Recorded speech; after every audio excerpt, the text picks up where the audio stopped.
Quand on pense finance et juriste, on associe rarement à cette image celle d'une personne créative. Et pourtant, dans ce nouvel épisode de Travail et moi, Pauline Dezéou nous montre comment elle a été inspirée par des colocataires dans l'exploration de sa créativité alors qu'elle était juriste en droit européen. Comment aujourd'hui, elle incorpore dans son activité la psychologie et les finances, ses deux passions, pour proposer 2 newsletters qui font la différence. Comment un burn-out lui a appris à mieux se connaître et à faire attention. Tu l'auras compris, dans cet épisode, on parle créativité, rapport à l'argent, burn-out, vie d'indépendante.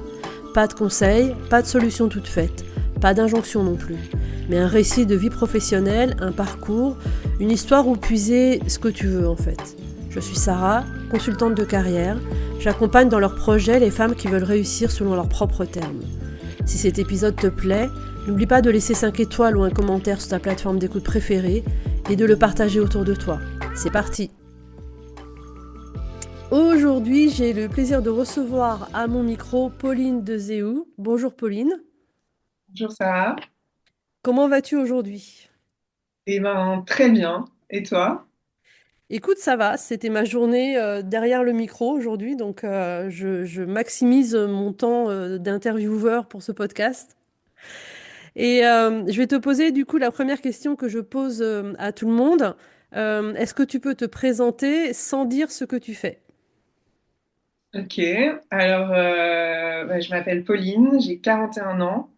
Je suis française, mais je suis mariée à un Belge flamand que j'ai rencontré au Luxembourg, mais avec qui je me suis mariée à Londres. Et on a eu 2 enfants ensemble à Amsterdam, où on vit depuis maintenant presque 9 ans.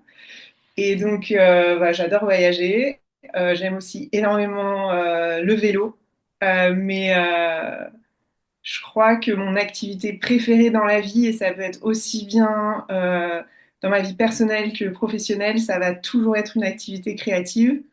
Ça peut être des choses que je fais seule, des choses que je fais pour le travail avec d'autres gens. Ça peut être des activités créatives avec mes enfants, mais ça sera toujours ça la chose qui me donne le plus de plaisir.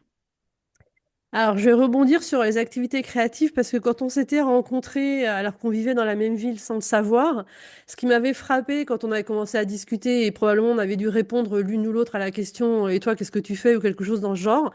Et tu avais parlé de créativité, de design, mais moi je te connaissais parce que tu parlais de finance et que tu venais de la finance. Et du coup, je comprenais pas comment tu raccrochais les wagons les uns aux autres. Donc, est-ce que tu peux nous dire un peu quel a été ton parcours et du coup aussi ce que tu fais aujourd'hui? Ok, alors c'est un challenge de rassembler ces pièces, effectivement. Mais moi, j'ai commencé mon parcours en tant que juriste, donc j'ai fait des études de droit et plus particulièrement des études de droit européen.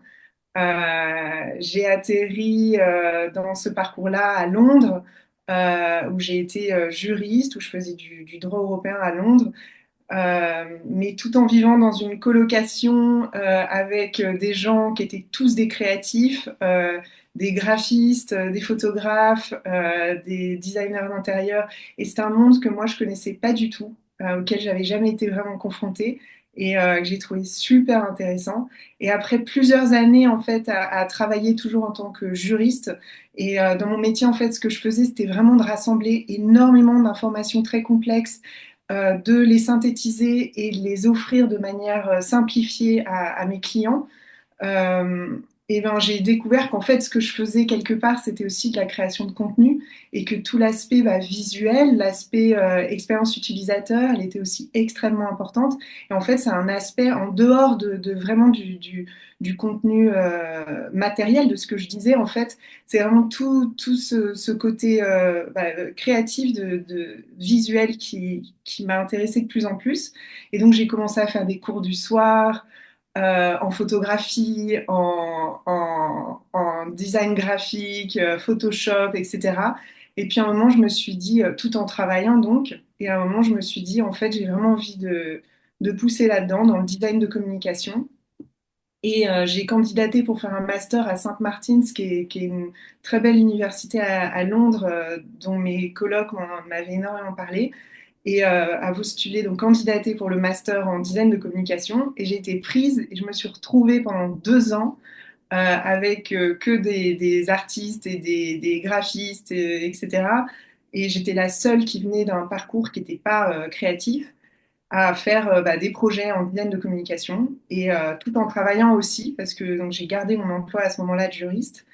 Et finalement, qu'est-ce que j'ai fait de tout ça, en fait, de ces deux parties de mon éducation et de mon expérience professionnelle, c'était de faire de la création de contenu, donc d'allier vraiment la capacité et aussi le plaisir de la recherche et de la synthétisation et de l'explication avec le plaisir du visuel, de rendre, en fait, d'aider les gens à, à lire, à digérer toutes ces informations, mais en utilisant pas seulement l'écriture, mais aussi les aspects visuels. Et ce que je trouve intéressant, c'est que très souvent sur le prisme de la créativité, juriste, c'est à peu près le degré moins 42 de la créativité. Et puis de l'autre côté, il y a les artistes. C'est un peu les deux pôles, enfin, c'est souvent deux pôles qui sont très opposés. Et en fait, toi, tu as réussi à rejoindre ces deux aspects-là pour en faire quelque chose qui est aussi quelque chose de nouveau.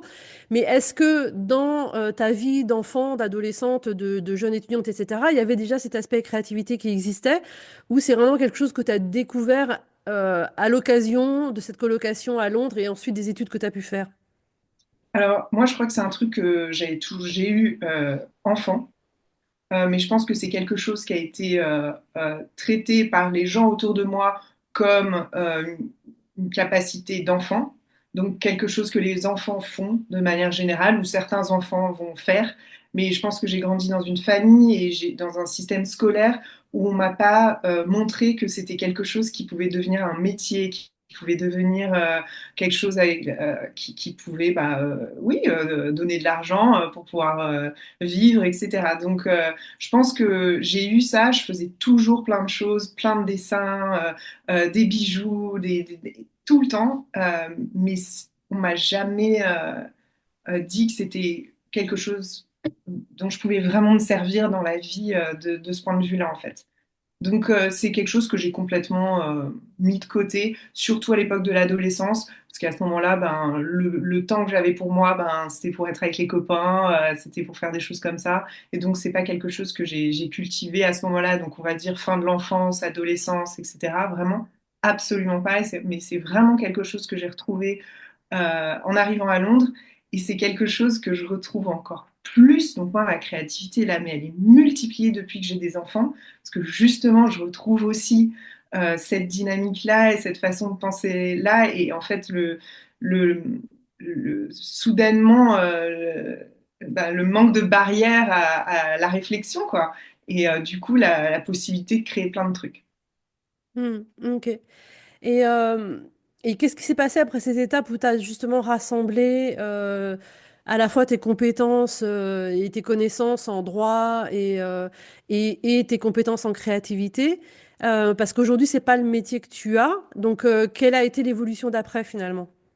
Alors, ce qu'il faut savoir, c'est quand j'étais juriste en droit européen, ce que je faisais, c'était de la recherche dans un domaine extrêmement précis, qui était un peu une mine d'or en droit européen ou un secteur du droit européen qui était très intéressant parce que justement, c'est un secteur qui n'était pas harmonisé par la législation européenne, qui est le secteur des jeux d'argent mais aussi à l'époque des paiements. Et donc, toutes mes recherches, elles étaient sur l'argent quelque part. Donc, j'ai fait beaucoup de droit comparatif, c'est-à-dire vraiment faire de la recherche sur les législations de chaque pays européen en matière de jeux d'argent, mais ça allait aussi dans les questions d'addiction aux jeux d'argent, que faire d'un point de vue médical, d'un point de vue psychologique, psychiatrique, etc. Donc, il y avait tout cet aspect-là dans mes recherches. OK. Ensuite, je fais mon master à Saint-Martin's et il se trouve que on arrive à l'année du Brexit, qui est aussi une année où, avec mon mari, on a eu des challenges personnels qui nous ont donné envie après 8 ans à Londres, de déménager. Donc là, on a décidé de venir à Amsterdam pour changer d'air. Et donc là, moi, je me suis retrouvée aussi sans boulot, donc à me dire, ouais, qu'est-ce que je fais maintenant? Et pendant cette réflexion-là, il y a juste eu euh, un post que j'ai vu en ligne pour comment on dit, un néo-courtier européen, donc qui permet aux gens d'investir sur une application, qui proposait un poste de créateur de contenu en français 2 jours par semaine. Donc un truc qui ne me motivait mais pas du tout. Mais je me suis dit, j'arrive dans un pays, je ne connais rien, je connais rien à la ville, j'ai besoin d'une structure, j'ai besoin d'argent, j'ai besoin de travailler. Ça, je sais que je peux le faire parce que de la recherche, j'en ai fait, de l'écriture, j'en ai fait. Dans des domaines comme ça me fait pas peur parce que j'ai déjà fait de la recherche dans des trucs super techniques, etc. Donc je postule, j'ai le poste et là, j'adore.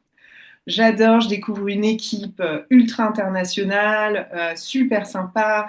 Je découvre aussi l'ambiance startup que je connaissais pas, mais qui était vraiment très bonne à l'époque dans la boîte.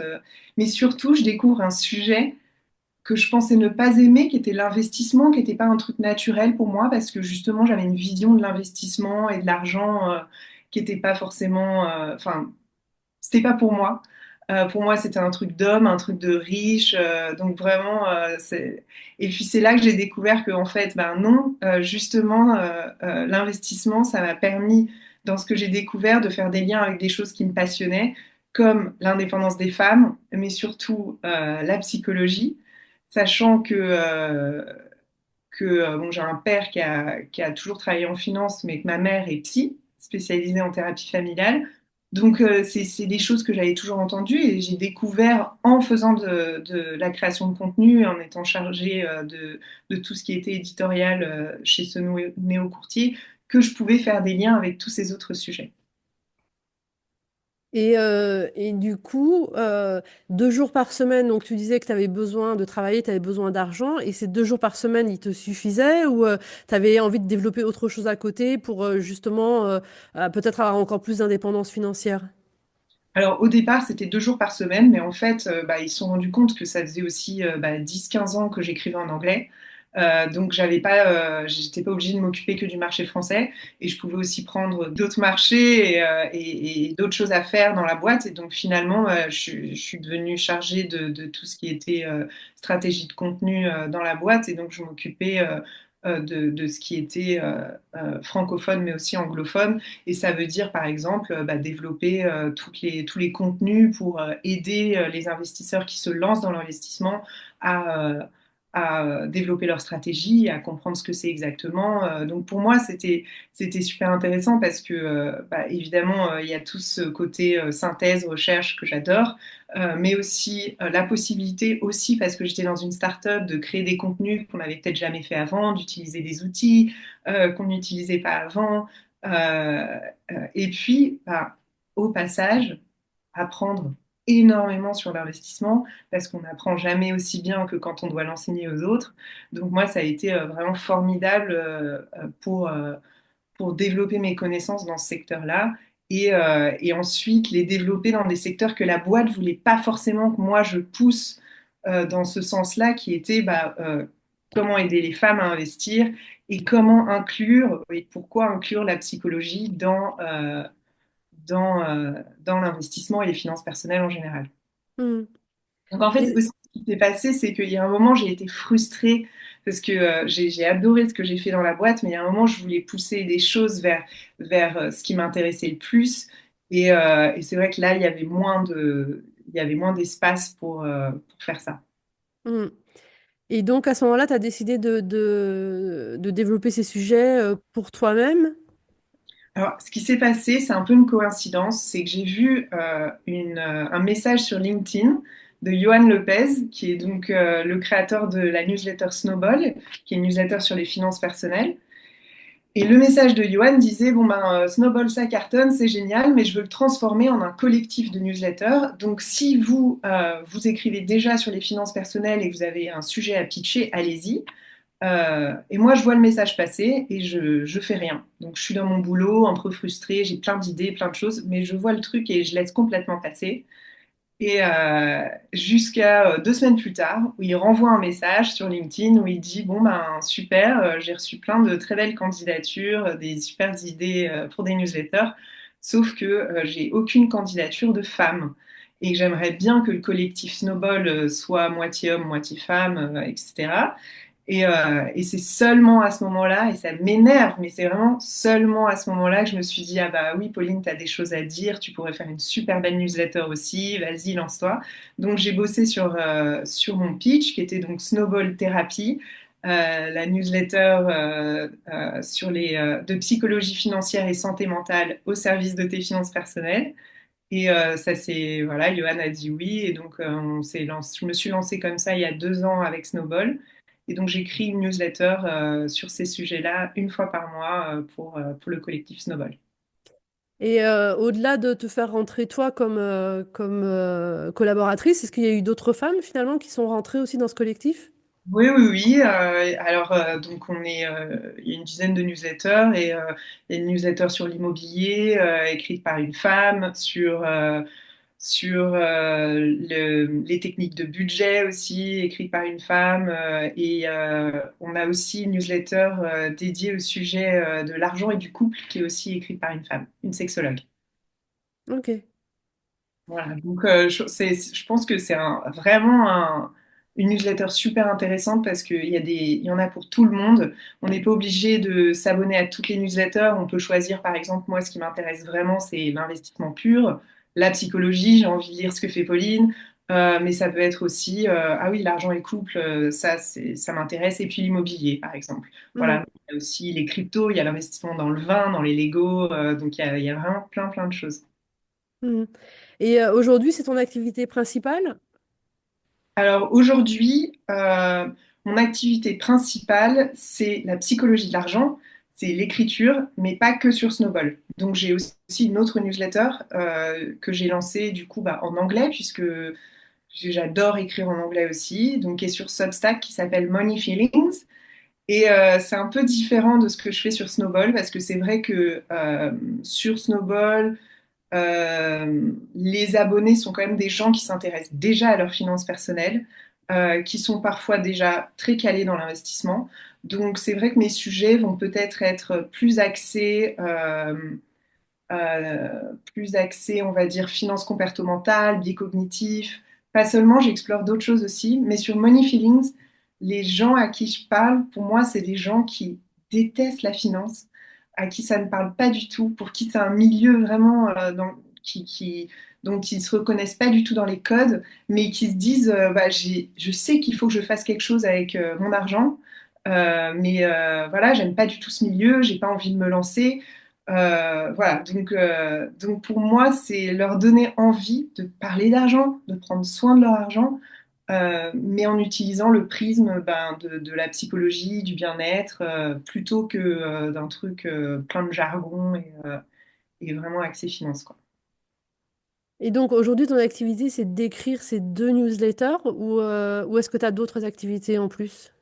Alors, j'écris ces 2 newsletters. Là, je pense peut-être à un troisième projet, mais là, je suis aussi dans un moment de ma vie où mes enfants sont encore petits et je me dis que j'ai envie voilà, puisque ça se passe bien financièrement avec ces deux-là, en fait, je suis toujours en train de me battre avec moi-même parce que j'ai envie de travailler tout le temps, parce que j'adore ce que je fais.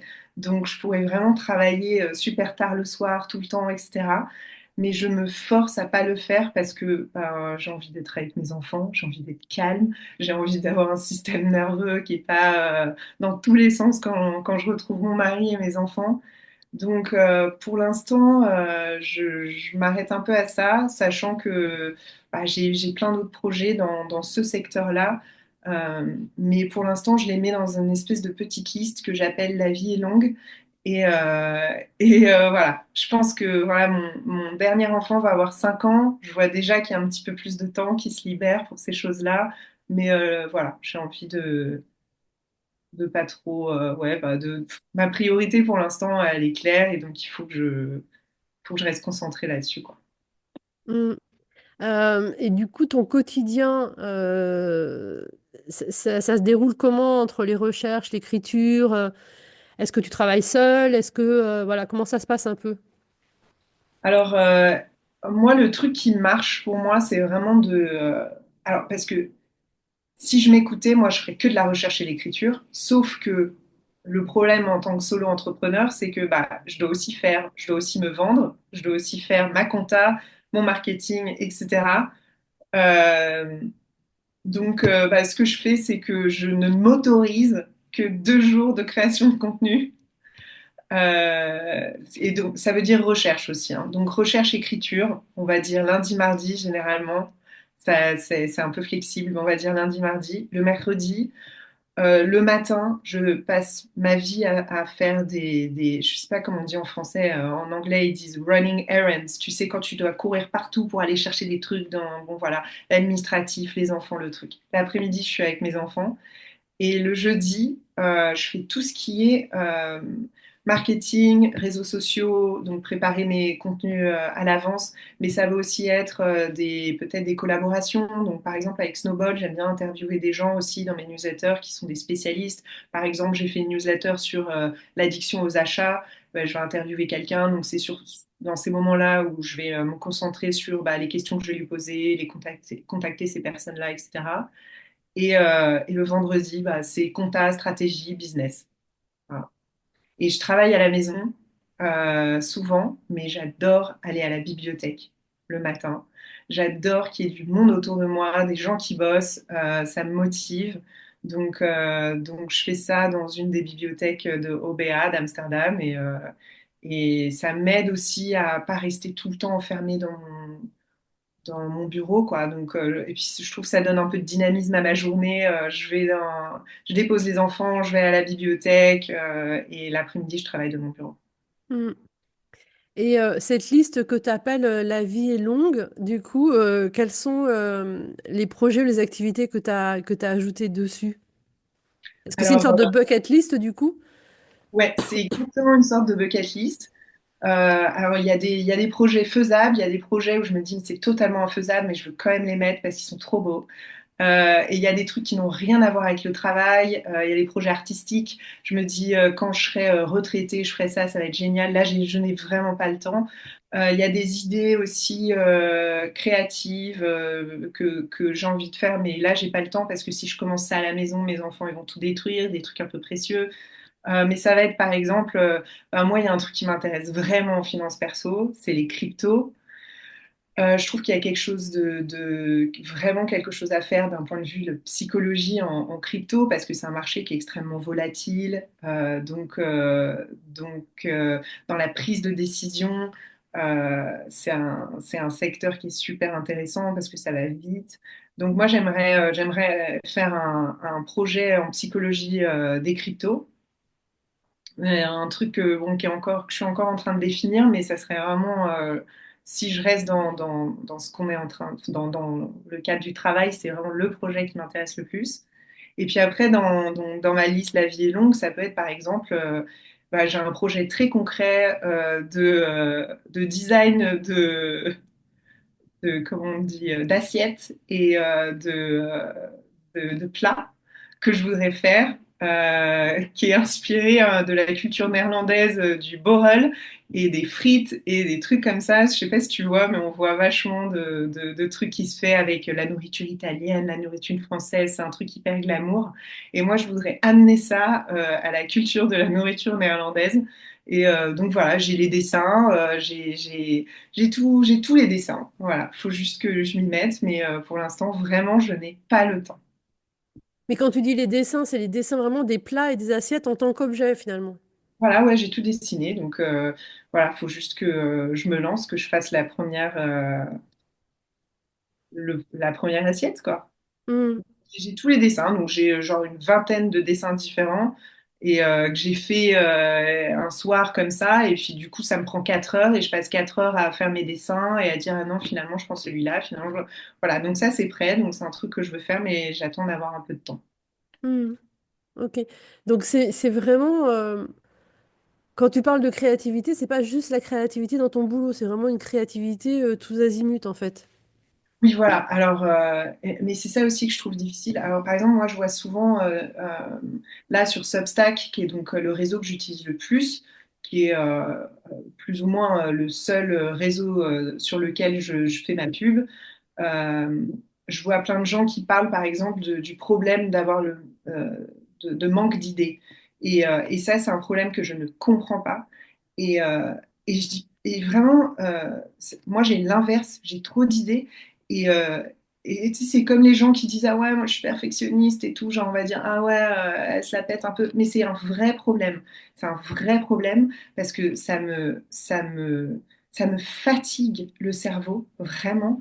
Et il faut que je les écrive, il faut que je les mette. Donc moi, je les mets dans cette liste-là pour aussi les abandonner, quoi. Et pas peut-être les abandonner pour toujours, mais pour me libérer l'esprit, pour arrêter d'y penser et me concentrer sur ce que je suis en train de faire, ce qui est important. Donc ça va être par exemple bah, là le travail, parce que il faut que je nourrisse ma famille, etc. Et si je laisse trop de place à ces idées, j'arrive plus à me concentrer sur le quotidien, quoi, et les choses Mm, importantes du travail. mm. Donc Et oui, créativité tous azimuts dans ce sens-là, quoi. Et il y a aussi un truc que je trouve important dans ma vie, c'est que, ok, la créativité au travail, c'est bien, le travail, c'est bien, mais pour moi, enfin, tu vois, le concept d'une vie riche, c'est aussi une vie où justement, j'ai pas passé 8 heures par jour sur ma chaise à faire du boulot.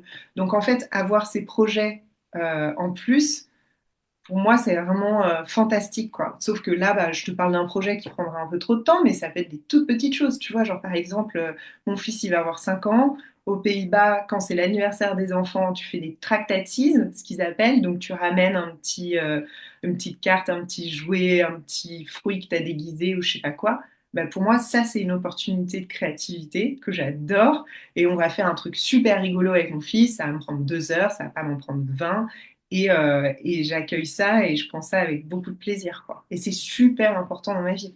Et d'ailleurs, j'ai déjà entendu une personne de la classe de mon fils qui m'a dit ah oui, mais quand vous faites ça, attention parce que tu peux rendre jalouse les autres mamans. Parce qu'on avait fait un truc génial objectivement, quoi. Et moi, ça m'a vachement gênée, ça, déjà parce qu'il n'y a pas que les mamans qui font ça. Moi, en l'occurrence, dans mon couple, c'est moi qui fais ça parce que vraiment, c'est mon petit plaisir. Mais aussi parce que c'est le truc dans ma vie où je m'éclate et ouais, où je suis forte, quoi. Et je le dis, et tu vois, il n'y a pas de problème. Et je veux pas me cacher, je veux pas qu'on se fasse tout petit parce qu'on est fort là-dedans. Moi, il y a plein de trucs dans lesquels je suis pas forte, il y a plein de trucs que je réussis pas, mais ça, je réussis, ça, j'aime bien. Et donc, voilà, j'ai envie bah, de l'exprimer, quoi. mm.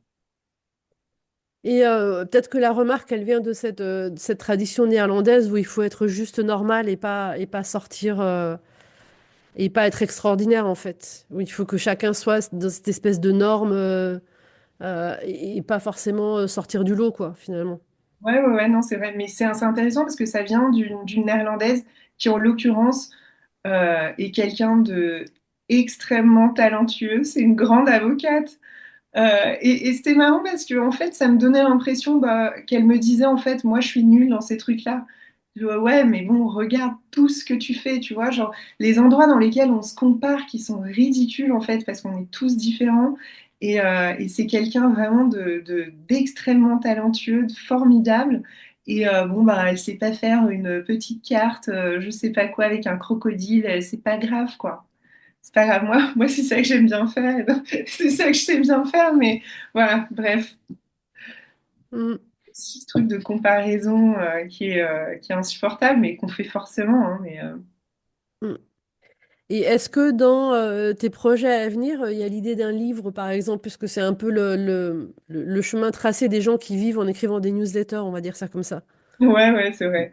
Alors oui et non. Moi, ce qui m'intéresse, c'est de faire un workbook. Donc, ils disent ça en anglais. Donc, ça serait un journal guidé plutôt qu'un livre.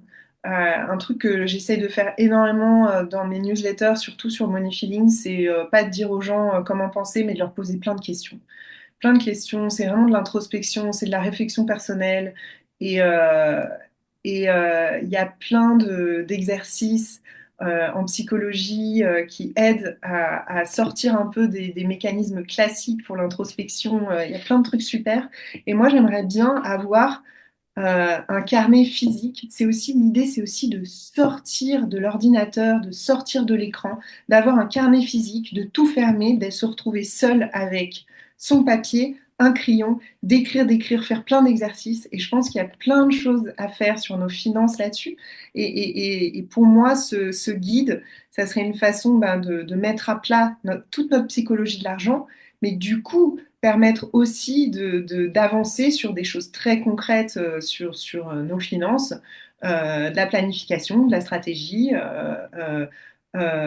comment envisager la retraite financièrement, etc. Donc, c'est pas juste des réflexions guidées, c'est mettre à plat nos émotions et notre psychologie, notre façon de comprendre les biais cognitifs, etc. Mais aussi au final bah, d'avoir une stratégie très concrète sur nos finances. Donc ça, c'est vraiment, enfin pour moi, l'idée de sortir de l'écran et de pouvoir écrire, c'est en tout cas quelque chose que moi j'adore et je pense qu'on a de plus en plus besoin. Hmm. Et si je me souviens bien, à nos échanges précédents, il y a une maison d'édition qui t'a proposé d'écrire un livre déjà. Oui, oui, l'année dernière, ouais, ouais, ouais. Et t'as refusé du coup. Alors j'ai refusé. Alors c'était super difficile. Ouais, on en avait déjà parlé de ça ensemble. C'était super difficile, bah, déjà parce que je- il y a plein de gens qui se demandent, mais qu'est-ce que tu fais, Pauline? Parce que c'est vrai, bah, mon métier, il est un peu étrange. J'écris des newsletters en ligne sur la psychologie de l'argent. Enfin, c'est vrai que il y a plein de gens qui n'arrivent pas à voir ce que ça veut dire concrètement et que c'est compliqué pour moi. Bah, tu vois, on se retrouve à une conversation à Noël avec les oncles et tantes, etc. Devoir expliquer ce que je fais, c'est toujours un peu compliqué et ça m'énerve un peu. Et c'est vrai que l'idée d'avoir un livre publié, bah, ça donne de la crédibilité, c'est super. Du coup, les oncles et tantes, ils se disent, waouh, ça marche et tout. Ou en tout cas, ils comprennent mieux, quoi. Euh, mais moi, je n'en ai pas besoin de ça pour l'instant. Parce que, euh, déjà, parce que d'un point de vue de temps, c'est quelque chose qui me fait peur pour l'instant, parce que comme je te disais, j'ai une priorité très claire et là, je pense que ça prendrait trop de temps sur ma vie, mon quotidien, etc. Donc je pense que c'est un peu tôt. Et puis, je me dis qu'à un moment, ça sera beaucoup plus facile parce que j'aurai déjà accumulé plus d'écrits, donc ce sera plus facile de tout rassembler. Donc, je pensais que c'était pas encore trop le moment pour moi. Mais surtout, plus j'avance, plus je me dis qu'en fait, c'est pas ça que j'ai envie de faire. J'ai envie de faire un truc qui emmène vraiment le lecteur dans quelque chose de proactif. Et donc, je suis contente de ne pas m'être lancée là-dedans juste pour ma crédibilité. Je sais qu'il y a d'autres raisons de faire un livre, hein. L'exercice, évidemment, il m'intéresse puisque j'adore écrire, et puis tu peux l'utiliser pour ton marketing, etc. Enfin, il y a plein de très bonnes raisons de le faire. Mais là, vraiment, je suis plus tentée par l'idée d'impliquer mes lecteurs bah, en fait, quelque part dans la rédaction de leur propre livre, quoi. Hmm. Ok, ouais, c'est intéressant de dire impliquer les lecteurs dans la rédaction de leur propre livre parce que j'ai le sentiment que dans les finances, c'est souvent un domaine dans lequel il y a beaucoup d'injonctions et de voilà comment vous devez faire en fait. Et que en effet, et voilà comment vous devez faire parce que les retours sur investissement sont meilleurs dans ça ou sont meilleurs dans ça, etc. Et que du coup, toute la partie individuelle et psychologique, elle est laissée de côté, alors que on arrive tous dans notre relation à l'argent avec notre histoire familiale, notre histoire personnelle, etc. Et que les choix qui sont bons pour un tel sont pas forcément les choix qui sont bons pour moi, en fait. Exactement. Voilà, bah, en fait, j'ai rien à dire. D'accord. Euh, et Non, oui. mais évidemment, non, j'ai évidemment plein de choses à dire là-dessus, mais tu l'as juste très bien résumé. Donc voilà, c'est juste exactement ça. Voilà. Non, ce truc de noir ou blanc en finance, tu vois, il y a plein de gens qui parlent qui disent de good or bad behavior, tu vois, genre, bah, en fait, non, en fait, bah, évidemment, il y a des choses à ne pas faire, mais il y a quand même énormément de façons de faire au milieu. Par exemple, l'injonction de devoir avoir un budget, ben non, et en fait, il y a plein d'autres façons de faire et qui sont plus adaptées à notre psychologie, qui sont plus adaptées à nos handicaps, qui sont... Voilà. Hmm. Ok. Et du coup, est-ce que à un moment, tu t'es dit, pour être légitime dans ce que j'écris, il faudrait que je me forme soit à la finance, soit à la psycho, soit aux deux? Alors ça, je me le dis constamment. Mais c'est aussi parce que ça c'est aussi ma psychologie où j'ai commencé en me disant il fallait toujours que je fasse des cours pour des trucs et des machins pour avoir le tampon qui dit que et en fait en étudiant en lisant plein de choses sur la psychologie je me rends compte que c'est par exemple une façon de penser que énormément d'hommes n'ont pas que c'est aussi beaucoup un truc de femme. Donc j'essaye de me détacher de ça, mais surtout moi, ce que j'aime, c'est mon point de vue, je l'assume et je l'aime. Et mon point de vue, c'est quoi? Mon point de vue en tant que dans l'écriture, c'est de dire je ne sais rien. Je fais des recherches qui sont sérieuses parce que ça, je sais le faire. Je suis juriste. J'ai pas besoin d'un tampon pour dire que je sais faire des recherches sérieuses. Et finalement, j'adore me dire qu'à chaque fois que j'approche un nouveau sujet, je commence de rien et je vais piocher dans tout ce qui existe, quoi. Et puis, ça veut dire quoi aussi? Ça veut dire que, par exemple, je ne suis pas coach, donc je n'ai pas choisi une méthode en particulier pour apprendre ou pour aider les gens à faire quelque chose. Donc, par exemple, sur Money Feelings, j'invite des gens qui ont des méthodes complètement différentes. Et l'idée pour moi aussi, c'est pour mon lecteur de rencontrer peut-être à un moment la méthode qui lui conviendra. Et sa méthode qui lui conviendra, ça sera peut-être de travailler avec un conseiller financier, tout simplement, mais ça peut être aussi de travailler avec un psychologue spécialisé dans les questions d'argent. Il y a plein d'autres façons de gérer nos finances, plein d'autres techniques. Et moi, en fait, de rencontrer ces personnes-là, c'est ce qui m'intéresse le plus. Par exemple, sur Money Feelings, je travaille énormément sur l'addiction aux achats ou les gens qui ont des comportements compulsifs aux achats. Et là, qui est-ce que j'interviewe? Eh ben, ça va être les plus grands psychologues, psychiatres spécialisés en addictologie, qui ont aussi un point de vue sur les compulsions sur les achats ou l'addiction aux achats. Et donc moi, je peux pas tout devenir, quoi. Donc en fait, l'idée, c'est aussi d'assumer que ben, moi, justement, mon point de vue, c'est aussi le point de vue du lecteur qui a envie de tout savoir sur un sujet en particulier et qui n'a pas envie de choisir. C'est intéressant, parce que en t'entendant parler de ça, justement, j'étais en train, je me disais, mais finalement, c'est le travail que font les journalistes et on leur demande pas s'ils ont passé un master en, je sais pas quoi, politique internationale, etc. On leur demande d'être capable de trouver des sources qui tiennent la route et d'en Exactement. rendre compte de la façon la plus objective possible. Après, l'objectivité, c'est encore un autre sujet, mais de la façon la plus objective possible, quoi. Exactement. Cet été, là, j'ai lu un livre d'une amie à moi qui s'appelle Sarah Boisse, qui est spécialisée dans le parfum. Elle est journaliste et elle a passé aucun diplôme en parfumerie. Elle n'est pas née, rien du tout, mais elle est passionnée. Elle écrit pour toutes les meilleures publications sur ce sujet. Elle a écrit un livre sur ce sujet qui est extraordinaire. Et voilà, c'est tout. Et elle rencontre les meilleurs nez du monde, les gens qui sont tous des spécialistes du parfum dans tous les domaines qui existent. Et son point de vue est super intéressant. Hmm, ok. Ouais, donc le truc de l'expertise, c'est vraiment, finalement, c'est vraiment un faux débat dans l'économie du savoir, en fait, parce que bah, la question de l'expertise, on la pose pas sur les journalistes, on la pose pas à plein d'autres personnes qui prennent la parole, et c'est finalement dans l'économie du savoir qu'on va la poser en se disant, mais quelle est l'expertise de cette personne qui écrit des newsletters sur tel sujet, finalement? Ouais, tout à fait. Mais il y a aussi un autre truc là-dessus, alors par exemple, je suis quand même une formation en ce moment euh, qui s'appelle The Trauma of Money, qui est comment on dit,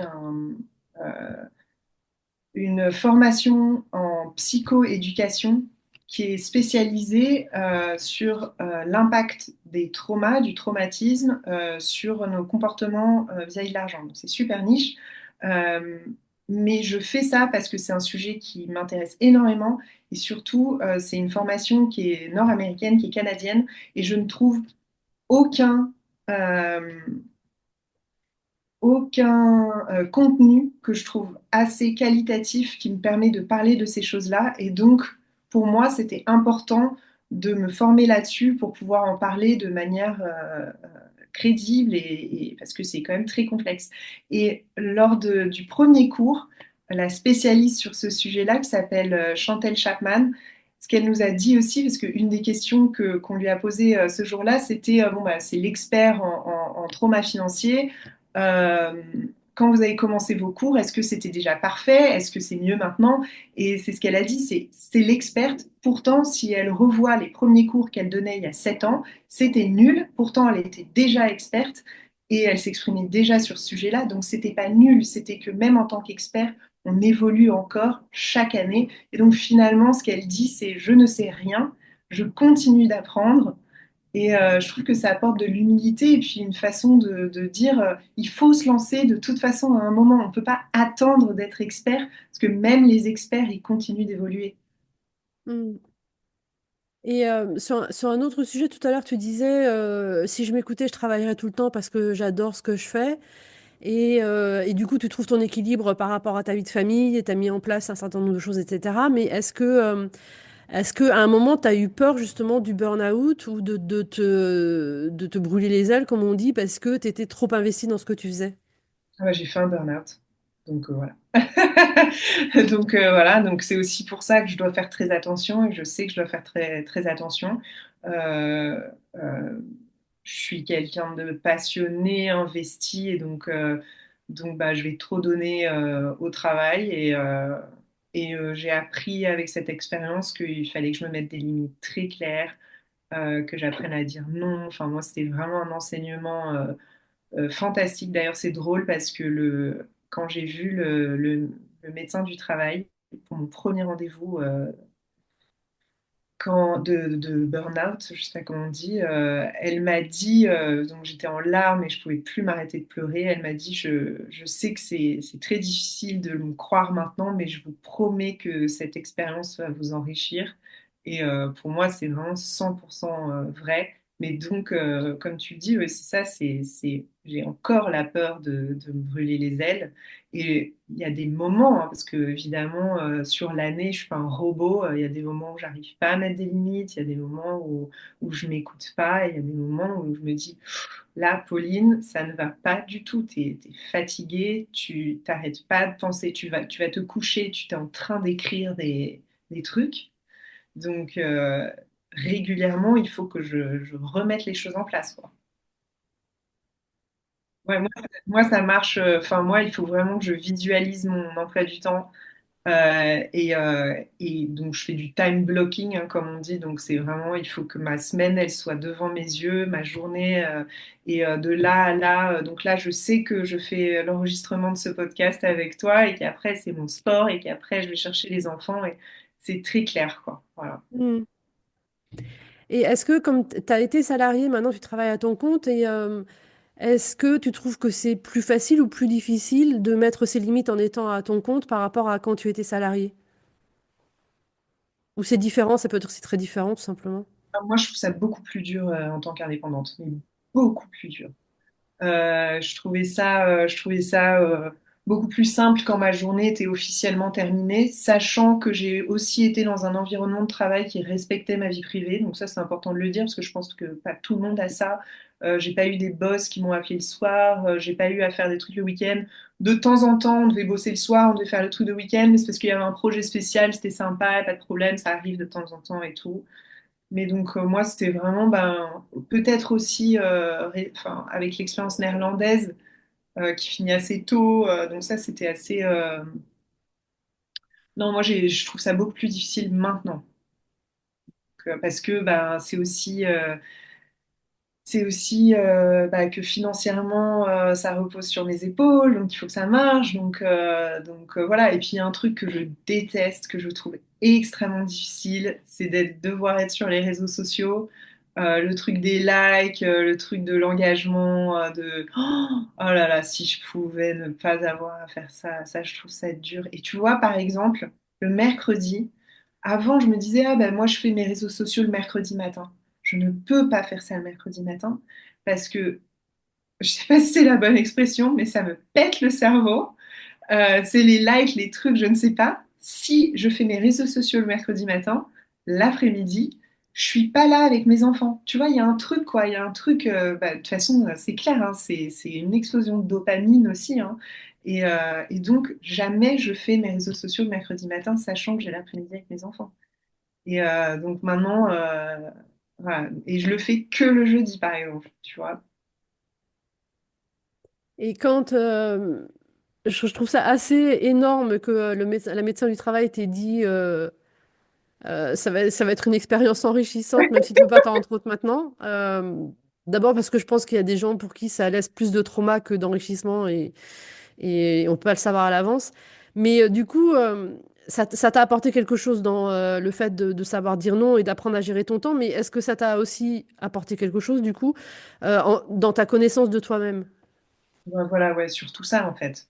Surtout sur la connaissance de moi-même. En fait, j'avais pas trop la conscience du fait que j'étais si investie, si passionnée. Je pense que tout le monde était comme ça. Mais du coup aussi que j'étais peut-être plus affectée quand les choses marchaient pas, qu'il y avait une distance que j'arrivais pas à mettre entre mon travail et ma vie et qui je suis. Et que quand quelque chose marche pas au travail, bah, ça veut pas dire pardon pour les mots, mais ça veut pas dire que je suis une merde, ça arrive. Enfin, c'est aussi ça, c'est aussi prendre de la distance vis-à-vis de l'échec. Euh, euh, ouais, plein de choses comme ça, quoi. Vraiment. Mais c'est vrai que c'est comme, tu sais, l'expression ce qui ne te tue pas te rend plus fort, c'est naze parce que, bah non, il y a des trucs qui nous rendent pas plus forts, en fait. Mais c'est vrai que, en tout cas, pour moi, sur cette expérience-là, j'ai réussi à connaître, à apprendre plein de choses et du coup à, ouais, à créer des systèmes qui font que bah, je trouve que je vis mieux mon travail maintenant. Mm. Et est-ce que justement le process du burn-out finalement t'a permis de détacher, en tout cas en partie, ton identité de ton activité, ou est-ce que les deux sont encore extrêmement liés et c'est pour ça aussi que le fait de lâcher prise par rapport à ton activité est quelque chose qui peut paraître compliqué? Ouais, alors ça, c'est vraiment, c'est aussi une super question. C'est un truc sur lequel je travaille, donc vraiment que mon activité, ça soit pas toute ma personnalité et toute ma vie, mais c'est aussi pour ça que je te dis, par exemple, que avoir d'autres projets à côté, des projets créatifs notamment, mais d'autres trucs, ça peut être un projet de voyage, ça peut être, c'est super important. Donc, tu vois, par exemple, j'ai une liste aussi sur Notion qui qui est un truc, enfin, pour moi, de toute façon, il faut que ça soit un truc visuel, mais, euh, mais c'est une liste des trucs que je crée, que je fais. Donc, c'est pas la vie est longue, c'est autre chose, c'est des choses que bah, j'ai le temps de faire et que je fais au quotidien, bah, je les mets là aussi. Et il y a des petites cartes avec des visuels et tout, et je les vois. Et en fait, à la fin de chaque mois, je prends une demi-journée pour faire une revue un peu review business. Donc, comment ça s'est passé ce mois-ci, les projets, comment ça se passe, nan. Mais je le fais aussi pour ma vie perso. Donc, par exemple, bah, là, je suis en train de faire j'ai un projet d'album photo pour ma famille parce que on a vendu notre maison de famille et donc j'ai récolté genre 2000 photos depuis les années 50 et je veux faire un beau projet, un bel album photo pour toute la famille. Bah, je le mets dans mon truc et je sais pas, ça fait partie de toutes les choses qui vont enrichir mon moi et qui sont pas juste mon boulot, quoi. Mais est-ce que du coup, les activités créatives, c'est une sorte d'échappatoire pour pas tomber dans un espèce de tunnel 100% business focus en fait? Ben, je sais pas parce que je le vois pas comme un échappatoire. Moi, je le vois plus comme un échappatoire à mon téléphone et à Netflix et tout ça en fait. Tu vois, genre donc je me prévois des trucs parce que comme ça, ben, du coup, je me retrouve pas à faire ça automatiquement, quoi. Mm. Ça va être pareil pour la lecture, tu vois. Je sais que je le mets, par exemple, le livre que je suis en train de lire, bah, il est aussi sur mon truc, sur ma liste, et ça me rappelle qu'il y a ces choses-là qui existent en dehors. Tu vois, il y a eu comment, une- un truc sur TikTok que tout le monde faisait là, cette dernière année, c'était le dopamine menu, tu vois. Donc, te créer des activités du quotidien et les mettre en face de toi sur une espèce de menu pour te rappeler que non, il n'y a pas que ton téléphone, il n'y a pas que... voilà, et en fait, ben, de les visualiser, ces activités, ben, ton cerveau, il s'en souvient plus rapidement qu'elles existent, qu'elles sont à portée de main, et tu vas moins automatiquement vers ton téléphone. Et donc moi, je crois que c'est plus ça. Mm. Parce que bah, comme tout le monde, hein, je passe beaucoup trop de temps. Je sais que je vais avoir un regret dans ma vie si je fais pas ça, c'est d'avoir passé trop de temps sur mon téléphone, tu vois. Mm. Mm. Et du coup, ce qui te fait vivre aujourd'hui, c'est de monétiser les newsletters que tu écris. Et comment tu fais justement pour gagner de nouveaux abonnés? Parce que tu passes un peu de temps sur les réseaux sociaux, mais pas de façon démesurée non plus. Et du coup, c'est via les réseaux sociaux que tu vas créer plus de followers pour tes newsletters? Oui, alors il y a ça, et puis sur Moneyfing, je fais beaucoup de... j'invite en fait des gens qui ont déjà des newsletters ou qui sont déjà connus à participer à des questionnaires où on fait des collaborations. Donc par exemple, le mois prochain, j'écris un article avec un professeur américain d'économie, et donc lui, il apporte l'aspect vraiment économie à cette newsletter, et moi l'aspect psychologique, et je trouve que ouais, ça va être un super beau sujet. Et donc voilà, les collaborations, beaucoup les collaborations. Après, j'essaie de développer la création d'outils qui sont pas liés à mon temps, donc des outils que je vais pouvoir vendre. Alors, je sais que moi, j'utilise beaucoup Notion, par exemple. Donc, bah, je me suis dit, je vais essayer là-dessus parce que bah, si moi je l'utilise, il y a peut-être plein d'autres gens qui seraient intéressés. Et donc là, je suis en train d'en développer un dont je vais parler sur une de mes newsletters bientôt. Donc voilà, donc ça, c'est vraiment les outils extérieurs à télécharger, par exemple, c'est quelque chose qui m'intéresse pas mal. Et puis j'ai toujours bah, ce projet que j'aimerais faire de vendre mon workbook. Donc là, je suis en train de bosser dessus aussi, mais ça, c'est pas pour tout de suite. Hmm. Ok. Et comment tu vois l'évolution de ton activité dans, disons, les années qui viennent? Mais alors ça, c'est ben, peut-être toi, tu peux m'aider parce que pour l'instant, ça va dans tous les sens. Mais j'adore, hein, c'est pas grave. Euh, Alors, mais moi, là, je suis tentée par reprendre mes études et faire de la psycho, parce que c'est vraiment ce qui m'intéresse le plus, finalement, hein, même la psychiatrie, hein. Donc, je me dis, bah, pourquoi pas aller à fond là-dedans. Donc, j'ai regardé un peu, mais pour l'instant, j'ai pas besoin de choisir un an, mais pourquoi pas faire ça? J'adore tout ce qui est psychoéducation. Je savais même pas que c'était il y a quelques années, je savais pas que c'était quelque chose qui se faisait en psychologie. Donc voilà, la psychoéducation, ça m'intéresse énormément parce qu'en fait, c'est aussi bah, la recherche, l'expression de cette recherche, la synthétisation, l'explication de choses de manière simple, mais aussi, pourquoi pas, bah, l'utilisation du design, l'expérience utilisateur dans le but d'expliquer la psychologie. Donc voilà, et puis après, parfois, je me dis, mais Pauline, mais tu pourrais aussi faire de la mosaïque. Donc voilà, c'est...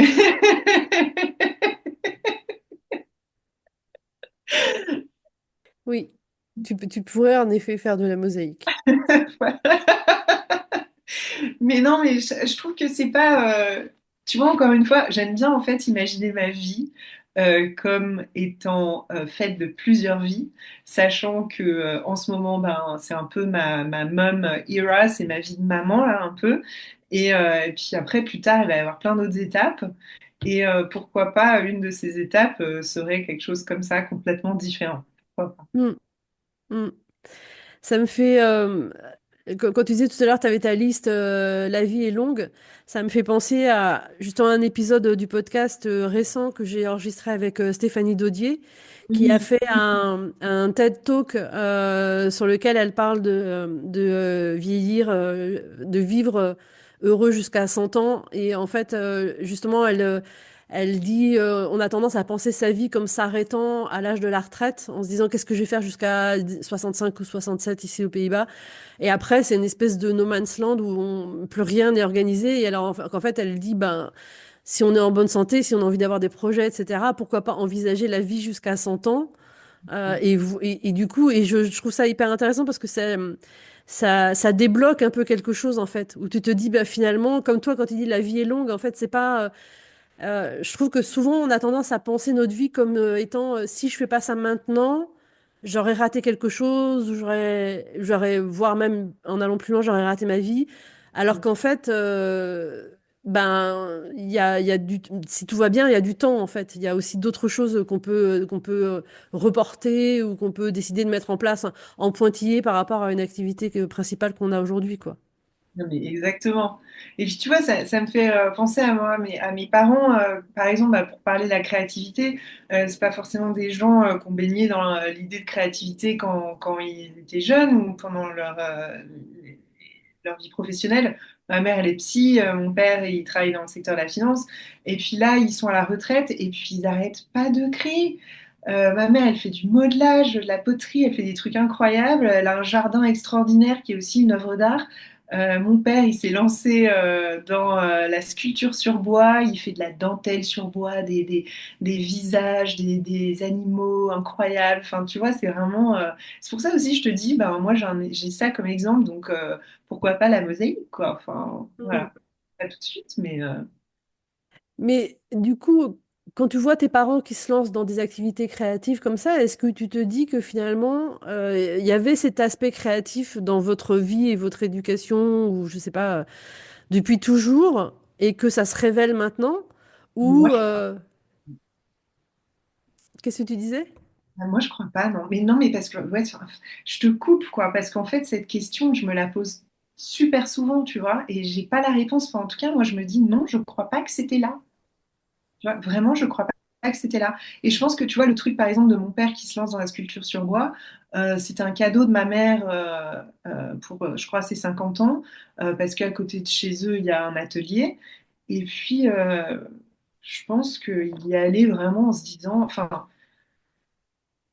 il avait aucune idée quoi que ça allait lui plaire autant et qu'il allait se lancer là-dedans pendant maintenant si longtemps quoi tu vois donc je trouve que c'est un peu venu de nulle part et je pense que c'est pas non plus un truc dans notre famille chez d'autres personnes de notre famille ou tu vois enfin et ça veut pas dire que c'est pas des gens, par exemple, tu vois, je pense qu'on a fait des musées un petit peu, enfin, tu vois, c'était pas des gens complètement fermés à la culture, hein, ça n'a rien à voir avec ça, mais je pense qu'il y a une grosse différence entre apprécier la culture et se mettre à créer, quoi.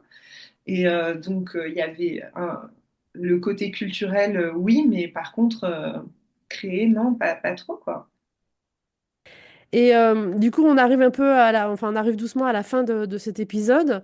Et si je vais te poser la question que je pose à tout le monde et que je te laisse du coup interpréter vraiment comme tu l'entends, et si c'était à refaire? Ben, moi, si c'était à refaire, j'aurais bien aimé être consciente que bah, les métiers créatifs existent euh, petites. Euh, et tu vois, c'est pas forcément un message à mes parents, c'est un message aussi à l'école. Euh, pour moi, c'était un peu, j'exagère, hein, mais ça va être un peu genre droit, médecine, trucs comme ça, et pas l'art, le design, les trucs comme ça. Je pense que si c'était à refaire, moi j'aurais bien aimé être plus au courant que ces choses-là existent. Et tu vois, c'est un truc que j'essaye de faire avec mes enfants aussi, de leur parler des choses qui existent, mais de voir mes propres œillères. Tu vois, je sais qu'avec mon mari, par exemple, on n'est pas du tout au courant de tout ce qui est science. Physique, chimie, maths, c'est pas du tout notre truc et ça veut pas dire qu'on doit le devenir, tu vois, on peut pas tout faire, on peut pas être au courant de tout, mais c'est juste ben, d'essayer de, en fait, de découvrir ces choses-là peut-être avec nos enfants pour justement leur montrer que ça existe. Ça veut aussi pas dire que j'ai envie qu'ils fassent ça eux, tu vois. Mais je sais qu'il y a des choses qu'on arrive à couvrir avec mon mari, on arrive à en parler au quotidien, à leur montrer au quotidien parce que bah, c'est notre vie. Mais il y en a plein, évidemment, qu'on peut pas couvrir, quoi. Et c'est bah, essayer de découvrir ça avec eux aussi pour justement, bah, mais après, ils sont à l'école néerlandaise et je trouve que, il y a moins ce truc traditionnel de, ouais, bah, enfin, je trouve qu'en tout cas, sur tout ce qui est art et créativité, enfin, il se passe plein de trucs, quoi. Et en tout cas, les encourager dans les choses dans lesquelles ils ont déjà un talent, c'est quelque chose qu'ils font beaucoup aux Pays-Bas. Donc, je sais que ça dépend pas que de nous. Je sais que l'école fait ça aussi assez bien ici. Mm. Et il y a une chose sur laquelle je voudrais revenir, parce que du coup, je l'ai laissé filer tout à l'heure, c'était à plusieurs moments, tu as parlé des femmes et des finances, mais Ouais. de façon... voilà, les femmes, la finance, il n'y avait pas de femmes qui avaient postulé pour Snowball, etc. Et est-ce que quand tu as mis justement le nez là-dedans, peut-être que c'est pas corrélé à Snowball, peut-être que c'est juste comme ça, est-ce que quand tu as mis le nez là-dedans, ça t'a mobilisé sur l'importance des finances pour les femmes, ou est-ce que c'est quelque chose dont tu étais déjà consciente? Voilà, on va le poser comme ça. Ouais, non, voilà, je comprends. Non, c'était quelque chose dont j'étais déjà consciente. Alors, par exemple, le premier truc que j'ai fait, c'est mon premier article quand je suis arrivée chez le néo-courtier euh, européen dans lequel j'ai commencé à travailler, c'est j'ai regardé un peu leurs données et avec un data scientist qui travaillait là-bas aussi et je lui ai demandé de me montrer déjà combien il y avait c'était quoi le pourcentage de femmes investisseurs, hommes investisseurs, mais aussi si les femmes avaient plus gagné, moins gagné, ou comment ça se passait sur leurs trades, leurs investissements, etc. Et avec cette base de données, j'ai créé mon premier article pour ce néo-courtier qui disait bah, justement, ça s'appelait, je crois que ça s'appelait You should invest like a woman, parce qu'en fait, bah, les données montraient que voilà, il y avait très peu de femmes qui investissaient à ce moment-là, mais que celles qui le faisaient vraiment très bien. Et donc voilà, donc c'était de parler de ça. Donc non, c'est quelque chose que j'ai vu tout de suite chez ce nouveau courtier. Et du coup, question subsidiaire, est-ce que tes deux newsletters, elles sont anglais pour un public féminin ou pas du tout? Euh, alors, la première, elle est en français. Snowball Therapy, c'est en français et donc c'est pour tout le public de Snowball, donc des hommes et des femmes. Sachant qu'on a plus d'hommes sur Snowball que de femmes. Je ne connais pas les stats exactes, par contre. Et sur Money Feelings, bah, ma newsletter, elle est féminine. Money Feeling, c'est féminin dans le design, je dirais. Mais j'ai plein d'hommes qui me suivent. J'ai aussi des hommes qui me posent des questions. Par exemple, j'ai eu pas mal de questions ou de demandes, en fait, de couvrir des sujets, notamment les questions d'argent en lien avec la mort, en lien avec l'héritage. Je pense que, bah, comme tout le monde, hein, les hommes, ils ont aussi à vivre avec ces sujets-là. Donc, euh, donc c'est une newsletter qui est féminine. Après, je me retrouve à interviewer plein de femmes parce que bah, ça me vient naturellement. Ça me vient plus naturellement, mais si un jour je vois un expert homme qui est expert sur un des sujets qui m'intéresse, pourquoi pas. Et évidemment, oui, tous les hommes qui me posent des questions, ben, enfin, il y a plein de gens qui participent. Voilà. Donc, c'est pas spécifiquement pour les femmes, non. Hmm, Mais c'est féminin, ça c'est sûr. ok. Ok, écoute, du coup, merci pour ton temps et pour tes réponses à toutes mes questions. Bah, franchement, c'était un plaisir. On devrait se refaire ça, mais en face à face, en vrai. Ouais, j'ai pas le matériel, mais ouais, une prochaine fois. Écoute, merci beaucoup, Pauline. Et puis, je te souhaite une très bonne chance pour tes deux newsletters, du coup. Bah, c'est gentil. Et bonne chance à toi aussi. Et merci pour cette conversation. C'était super. Voilà, j'espère que cet épisode t'a plu. Laisse-moi un commentaire, envoie-moi un email, dis-moi ce que t'en penses. Et à bientôt!